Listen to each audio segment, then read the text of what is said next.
Rangka kegiatan Safari dakwah cabang dan ranting Muhammadiyah di Kabupaten Pasir. Kenapa kami mengundang beliau? Karena di antara alasannya adalah beliau ini membawa perubahan yang luar biasa di Pondok Pesantren Istiqomah. Semoga bisa menularkan kepada kita yang di Kabupaten Pasir sini semangat perjuangan beliau dalam membentuk pendidikan di Pondok Pesantren Istiqomah Muhammadiyah Samarinda. Kepada Ustaz Arif Syarifuddin MA, waktu dan tempat kami persilahkan kurang lebih sampai jam 6. Nanti mungkin ada tanya jawab sebentar. Kemudian nanti setelah itu akan lanjut dakwah ke ranting Tabis. Pada beliau dipersilahkan. Assalamualaikum warahmatullahi wabarakatuh. Waalaikumsalam. Allah wahdahu la syarika lah wa anna Muhammadan abduhu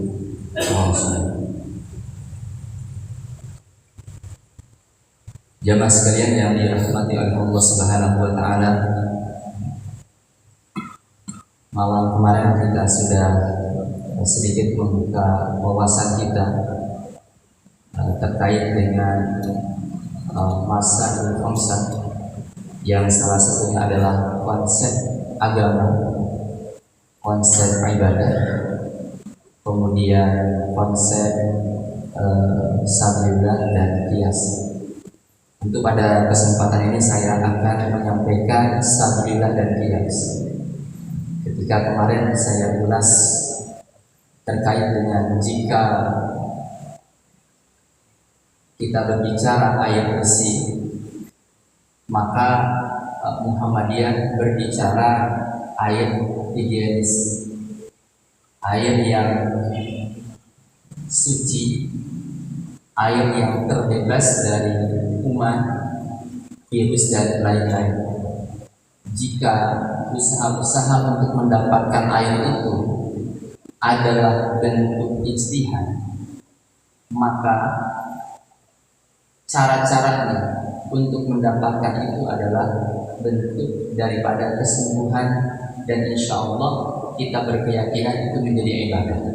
Kalau niatnya ibadah, tapi kita tidak akan membahas konsep ibadah, tapi memperkenalkan dulu bagaimana metodologi memahami Islam ya, di dalam Muhammadiyah atau mekanisme pemahaman. Ini mungkin sedikit agak berat, tapi mungkin kita coba, mudah-mudahan kesempatan yang lain para asatidz bisa juga menyampaikan terkait dengan mekanisme pemahaman agama di dalam gerakan organisasi atau persyarikatan Muhammadiyah. Jamaah sekalian yang dirahmati oleh Allah Subhanahu wa taala, tentu dasar-dasar metodologi atau pemahaman agama di dalam Muhammadiyah. Jadi Muhammadiyah itu menempatkan agama, menempatkan ajaran Islam dalam posisi dan fungsi sentral bagi ketenangan lahir, ketenangan batin, dan juga perkembangannya dalam kehidupan ya perjuangannya.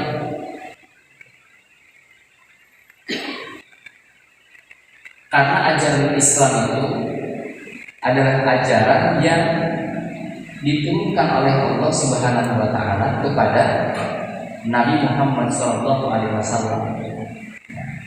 yang kita kenal di dalam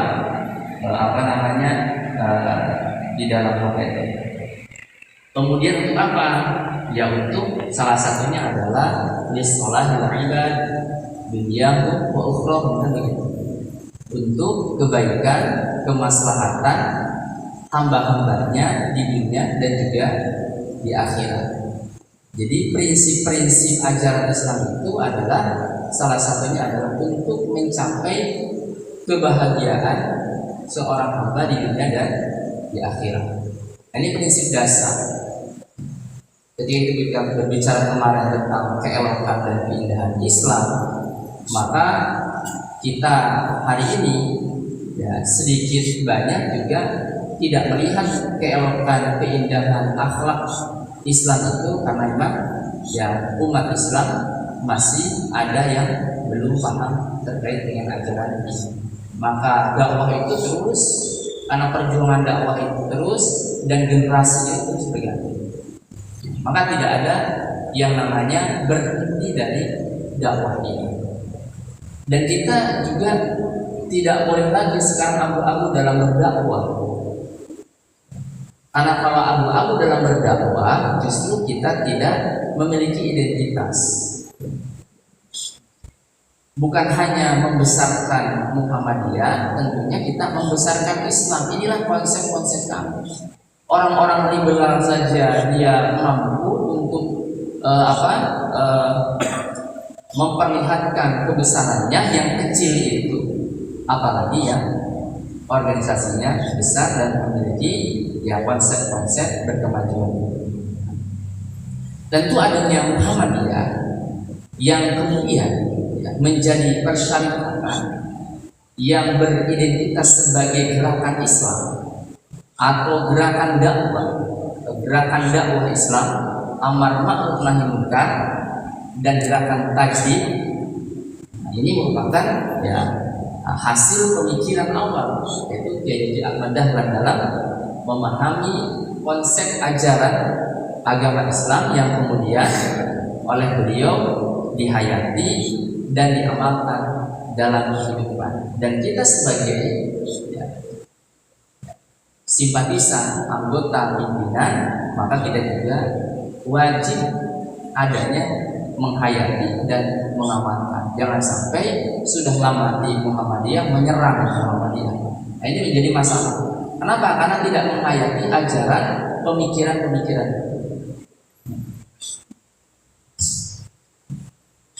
Jadi di HPT, di Himpunan Pesan Tarji, pada halaman 270 ya, terkait dengan apa ajaran Islam itu ya.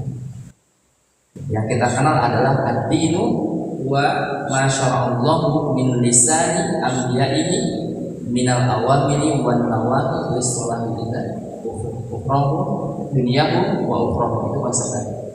Itu halaman 270 di Himpunan Pesan Tarji. Juga terkait dengan istilah as-sunnah as-sahihah ya, juga sempat menimbulkan kontroversi gitu ya.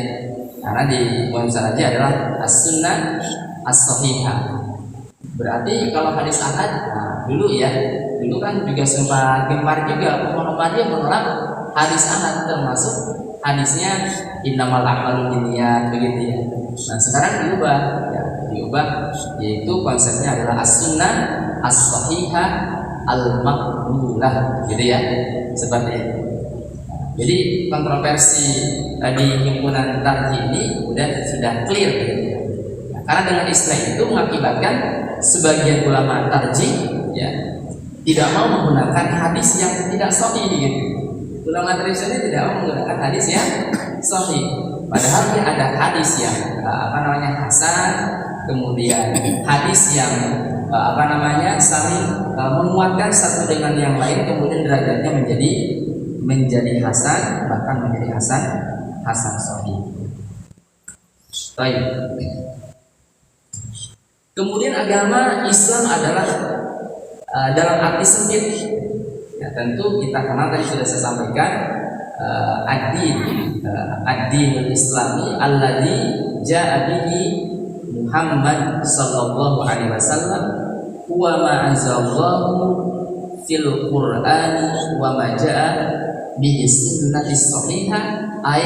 Nah, ini ada kalimatnya ay as-sunnah al-maqbulah min al-awamiri wan nawahi lis-salati wa ukhrahu. Ini terkait dengan konsep di halaman konsep agama, konsep ajaran HPT di halaman 270.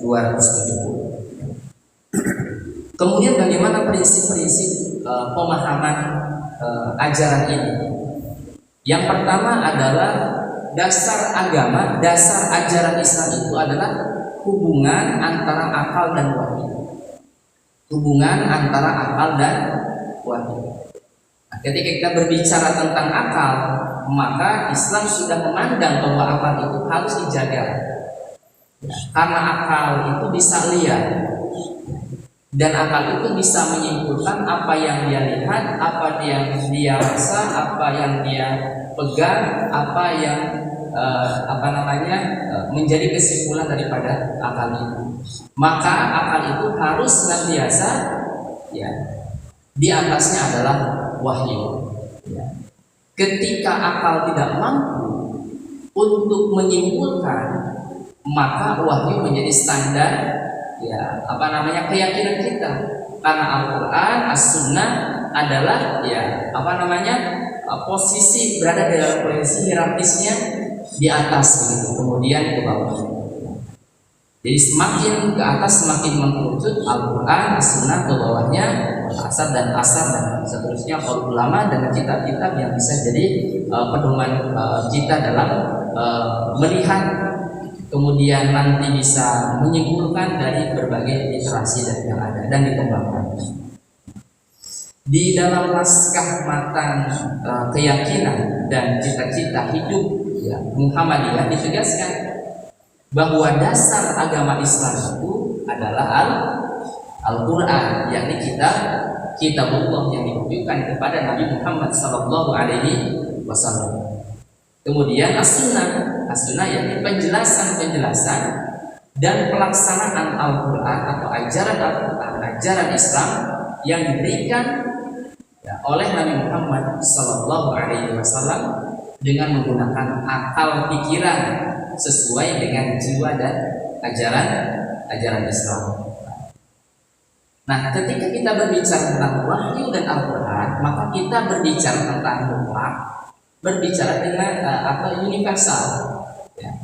Kalau mutlak berarti yang qat'i, mauquf, tidak bisa bergerak lagi. Ya. Al-Quran adalah kalamullah, kan begitu ya? Itu mutlak yang kita yakini. Ini kalamullah. Karena perkembangannya di zaman tabi'in, ulama-ulama, seperti ulama madzhab, itu pun banyak yang dipenjara karena memaksakan ya. Khalifah mengatakan mushaf ini adalah makhluk. Makhluk. Imam Syafi'i juga hampir-hampir ya dipenjara juga. Imam Ahmad apalagi ya. Diceritakan di kisah Imam Ahmad rahimahullah taala. Imam Ahmad itu meninggal salah satunya disebabkan ya dipenjara, ya dicambuk dan seterusnya. Nah, ini mengakibatkan ya ilmu kalam ketika perkembangannya akal itu terlalu jauh, kemudian sampai menyebutkan bahwa Al-Quran itu adalah makhluk gitu. Kemudian Al-Quran itu wahyu, Al-Quran itu berkaitan dengan masalah-masalah universal ya. Masalah-masalah yang global ya, tidak juga sampai detail, karena detailnya nanti berada di dalam as-sunnah itu atau hadis Nabi Sallallahu Alaihi Wasallam. Kalau akal itu menggunakan dan mengetahui kebenaran yang terkandung dalam Al-Quran dan Sunnah, mengetahui maksud yang tercakup dalam pengertian Al-Quran dan As-Sunnah. Jadi akal itu boleh, karena kita punya kesempatan untuk berijtihad, untuk mencari sesuatu yang belum ada. Boleh orang berijtihad dalam hal yang boleh, bukan hanya dalam masalah hukum fikih saja. Ada ketika kita berbicara ijtihad tidak ada lagi, ya. Ijtihad sudah tertutup. Kalau tidak ada ijtihad, tidak ada kesungguhan, maka tidak ada kemajuan. Ketika zaman Nabi tidak ada pesawat, kemudian sekarang ada pesawat, itu karena ijtihad, karena menghayati, karena mentadabburi ayat-ayat Al-Quran, kemudian dipraktikkan dalam kehidupan. Lahirlah yang namanya ilmu-ilmu yang lain daripada Al-Quran itu. Ilmu fisika, ilmu biologi, dan seterusnya. Bahkan ulama-ulama ya meneliti tentang hal-hal itu, sehingga kita bisa mendapatkan manfaat dari ijtihad itu, dari pencapaian setelah melalui proses pemikiran, proses qiraah ya iqra ya bismi rabbikal ladzi khalaq kan begitu. Jadi berbicara tentang iqra, maka kita berbicara bukan hanya penelaahan, penelitian dan seterusnya, tapi dibarengi dengan bismi rabbikal ladzi khalaq. Jamaah sekalian yang dirahmati Allah Subhanahu wa taala. Kemudian maklumat di dalam Al-Qur'an itu adalah ada aspek-aspek ajaran Islam terkait dengan akidah, ya, keyakinan, tauhid di dalamnya. Tentu kita kenal ada akhlak di dalamnya. Kemudian juga ada ibadah dan juga muamalah. Dan yang paling penting di dalam Al-Qur'an juga mengisahkan kisah orang baik, ashabus sholihin, dan kisahnya orang-orang yang buruk untuk menjadi pelajaran. Afala yatadabbaruna al-Qur'an. Kita akan mengkaji Al-Qur'an itu dari misalkan ada kisah-kisah. Nah, anak-anak kita kalau diajarkan, didengarkan kisah-kisah, ya, ketika mau tidurnya, ya, itu akan mempengaruhi daya nalar yang sangat tinggi. Kisah-kisah dalam apa? Dalam Al-Quran minimal. Jangan kisah-kisah yang lain, kisah-kisah Pokemon, gitu. Nah ini, dan dunia terus berkembang juga. Tapi bagaimana kita juga menerapkan dasar-dasar, ya, kisah-kisah di dalam Al-Quran tersampaikan kepada anak-anak kita. Ya. Kalau sudah besar nggak bisa lagi dikisahkan Pak. Mau kisah apa kita? Anak sudah bukan dunia lagi untuk mendengarkan kisah-kisah para nabi. Sudah pegang gadgetnya masing-masing, sudah pegang HP-nya, kemudian sudah memilih mana yang dia suka. Gitu. Jadi kisah-kisah kebanyakan tidak tersampaikan oleh keluarga-keluarga muslim kepada anak-anak. Dan ini salah satunya adalah kedekatan dengan Al-Qur'annya yang jauh. Kenapa? Karena kisah itu adalah yang paling nyaman untuk didengar. Contoh misalnya, ketika kita berbicara tentang kisah Nabi Yusuf alaihissalam di dalam Al-Quran seperti ini, coba lihat misalkan filmnya atau begini, tidak akan menarik karena masih manusia. Coba kalau mungkin dengan teknologi digital diubah dengan yang mungkin akan menarik lagi anak-anak. Nah, kemudian tapi awal-awal anak itu sering mendengarkan kisah ibu dan seterusnya, dan disitulah kedekatan mulai. Setelah itu begini dalam Al-Quran, begini dalam semuanya terinstal di dalam Al-Quran seperti ini. Nah, pengenalan itu penting agar anak-anak kita juga bisa dekat dengan Al-Quran. Kemudian di dalam Muhammadiyah dikenal juga dengan mekanisme yang dimaksud dengan mekanisme di sini adalah tarjih. Tentu istilah tarjih ini adalah istilah yang populer di kalangan ulama-ulama fikih. Ya. Rajahahu al-Imam Ahmad, ya, mentarjihkan Imam Ahmad setelah melihat, mendengar, mempertimbangkan, kemudian mentarjih. Kalau di kitab besar mentanfid, gitu ya. Kalau mentarjih istilah di fikih itu sudah biasa. Tapi istilah tarjih ini di Muhammadiyah menjadi istilah metodologi, ya, dan perluasan metodologinya, gitu ya. Nah, di dalam ilmu fikih, ya, tarjih juga ya berarti melakukan penilaian. Jadi setiap hal yang akan diproduksi produk-produk fatwanya, maka ya dilihat, setelah itu diteliti, kemudian lahirlah suatu produk, itu produk fikih. Pada saat itu, maka produk fikih itu bisa berubah. Contoh, misalkan di zaman pandemi dibolehkan menggunakan masker. Kalau sudah tidak pandemi maka tidak lagi menggunakan masker. Kalaupun misalkan kalau dalam keadaan sehat, kalau dalam sakit, ya ada istihad. Tapi kalau kita melihat di dalam literasi hadis Nabi Shallallahu Alaihi Wasallam kan tidak boleh anggota sab'un mawadi'a fi sujud atau anggota sujud itu tidak boleh terhalang kecuali aurat-auratnya yang dihalangi. Ya, seperti dengkul ini kan seperti itu. Jadi anggota 7 sujud ini ya harus mencium bumi gitu. Sekarang tidak mencium bumi, mencium karpet. Ini bentuk-bentuk istihad ya. Nah, ketika kita sholat kemudian Allahus sab'ah, maka harus menempel ke bumi. Ya, satu ya, dan ini ya 1, 2, 3 dengkul, 2 berarti 5 dan ujung-ujung kaki ya. Nah, sekarang juga misalnya kakinya nggak bisa ya menghadap kiblat begini. Nah, itu juga bagian daripada ya ijtihad rukhsah, di situ ada di dalamnya. Gitu ya. Jadi berarti ijtihad ini masih keringanan-keringanan ini masih berpeluang bagi orang-orang yang tidak mampu melaksanakannya. Nah, ini kan juga harus beristihad. Tidak mampu begini boleh seperti ini dan seterusnya. Baik. Penyalinan lagi. Ini pembukaan saya sekalian ya, supaya kita semakin dekat dengan metodologi yang dikembangkan oleh kita ya, karena metodologi yang dikembangkan itu bersumber pada Al-Quran, Sunnah, kemudian juga para al-fuqaha wal ulama.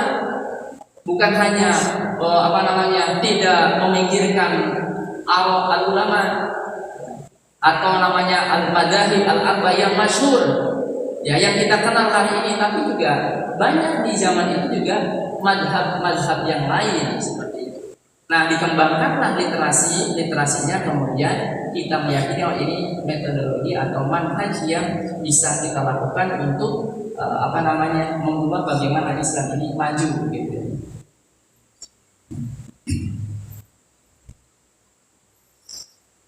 Yang ingin saya sampaikan 2 menit ini, mekanisme memahami Islam, situasi yang memuat seperangkat satu di dalam menentukan suatu produk ya hukum, maka seseorang itu harus memiliki wawasan. Jadi bukan hanya di situ saja, kemudian juga punya semangat ya, untuk menggali potensi. Misalkan sekarang program-program di Majelis Taklim adalah bagaimana lahirnya pedoman walimatul urs. Sering saya tidak mau ke walimah, dangdutan di sana gitu ya. Akhirnya nggak jadi walimah, wajib menghadirinya, tapi di sana ada kemaksiatan ya nggak jadi. Nah, bagaimana lahir pedoman walimatul urs? Nah, di warga Muhammadiyah harus paham nanti kalau sudah ada pedoman berarti nanti akan mengikuti pedoman itu. Nah, belum masih di seminar-seminar kan ya. Karena tidak mengerti ya. Kemudian walimatul urus, kemudian banyak orang tidak hadir karena orang berkeyakinan ke sana ngapain? Wajib undangan. Dan undangan itu wajib ketika di dalamnya adalah kebaikan, kemaslahatan dan doa-doa yang terlantunkan. Tapi di sana begini. Di sana yang banyak joget-joget, membuka aurat dan lain sebagainya. Waduh, bingung, boro-boro mau makan gitu ya. Melihat sana bingung, melihat sini bingung dan seterusnya. Nah, ini belum ada konsepnya walimatul urus itu di Muhammadiyah. Namun demikian, karena konsep yang bisa ditaati dari tingkat atas sampai bawah kan begitu produknya. Nah, kalau misalkan fuqaha, ulama, hadis mungkin sudah terkait dengan hal itu sudah ada. Tapi pedoman teknis ke bawah kan perlu adanya suatu produk yang bisa kita nikmati sebagai ya hamba Allah di muka bumi. Kemudian perspektif berpandangannya luas, bukan hanya sekedar melahirkan produk, nabrak sana, nabrak sini, bid'ahkan sana, bid'ahkan sini. Boleh jadi suatu produk untuk apa? Kata orang-orang, anak-anak lihat produk itu, mereka nggak tahu produk-produk itu. Contoh misalnya berkaitan dengan hukum haramnya rokok. Produk itu kan baru fatwa ya, tidak ditakutkan karena memang ada perspektif yang lain yang harus diselesaikan oleh Muhammadiyah dan oleh manusia. Apa masalahnya? mungkin karyawannya bagaimana, petaninya bagaimana, sudahkah punya solusi? Ya, ketika ada masalah seperti itu, ya, kalau mungkin di Surabaya, oh ini ada komunitas doli, kemudian sekarang mungkin sudah abu-abu, mungkin sudah lenyaplah peredarannya. Nah, awal-awal bagaimana ke sana? Ya sudah, Ibu Aisyah pengajian di sana, beraktivitas di sana. Bu, jangan pengajian di sana tempatnya esek-esek, tempatnya PSK. Enggak, kita di sini yang esek-esek silakan. Tapi kalau langsung frontal, wah di bumi yang kan ya berontak mereka. Tidak mendapatkan di situ ya cari kepada yang lain. Contoh, di Samarinda ada, diusir sana, sekarang wah repot lagi lah. Nah dari sini bikin lagi, jam 9 sudah magang, jam 10 sudah magang, sudah mempercantik diri lagi. Kenapa? Diusir di sana, pindah ke sini. Karena mencari hidup itu menurut mereka susah. Yang paling mudah adalah menjual diri. Nah ini konsep-konsep seperti ini, cara-cara yang halus itu juga harus kita miliki. Jangan frontal ya untuk berdakwah, karena dakwah itu harus dengan al-hikmah wal mau'izatil hasanah. Bagaimana kemaslahatan, kebaikan ada di tengah-tengah umat, tidak juga merusak ya tatanan ya bagaimana muamalah dengan manusia itu sendiri. Ini mungkin baru satu poin wawasan, semangat, perspektif. Sumbernya sudah jelas, Al-Quran dan Sunnah. Kemudian juga pendekatan, nanti pendekatan diperluas, bukan hanya tekstual. Kemudian juga bagaimana kontekstualnya, kan begitu ya. Tekstualnya begini, di dalam tidak ada yang namanya sholat pakai masker. Nah, berarti kontekstualnya bagaimana mengkompromikan dalil-dalil nakli, kemudian dari Al-Quran dan Sunnah untuk melahirkan suatu produk. Kemudian prosedur teknisnya seperti apa? Sehingga lahirlah suatu produk yang diterima oleh masyarakat, dan masyarakat umatnya minimal umat Muhammadiyah ya, pengikut ya atau pimpinan anggota simpatisan itu sudah sami'na wa ata'na dengan produk yang dikeluarkan ini. Itu yang penting, bukan memproduksi fatwa, memproduksi suatu produk hukum sehingga satu sama yang itu tidak sesuai, itu tidak sunnah, itu tidak seperti itu. Akhirnya yang terjadi apa? Yang terjadi kegaduhan, provokasi, orang yang tidak berhak berbicara pun berbicara.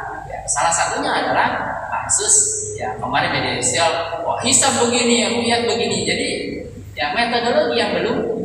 Ya, ini perbedaan metodologi. Kalau perbedaan metodologi berarti bukan perbedaannya Islam.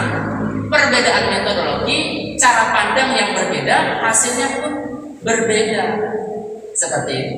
Ya. Jadi cara berpandangannya memang harus ada prosedur-prosedur teknis atau metode yang menjadikan landasan, kemudian menghasilkan suatu produk hukum yang bisa dinikmati, dilaksanakan sebagai ketaatan terhadap Allah dan Rasulnya. Ati Allah wa ati Rasul itu ya setelah ada namanya prosedur-prosedur kesepakatan, akhirnya ada suatu produk, kita meyakini bahwa ini adalah perintah Allah, ini adalah perintah Rasulullah Shallallahu Alaihi Wasallam. Begitulah salah satunya terkait dengan mekanisme pemahaman Islam sekilas ya, belum detail, Insya Allah pada kesempatan yang akan datang ya kita akan berbicara tentang apa sih wawasan semangat itu, apa sih yang dimaksud dengan sumber-sumber itu, dan nanti kita akan bahas sedikit-sedikit dan memang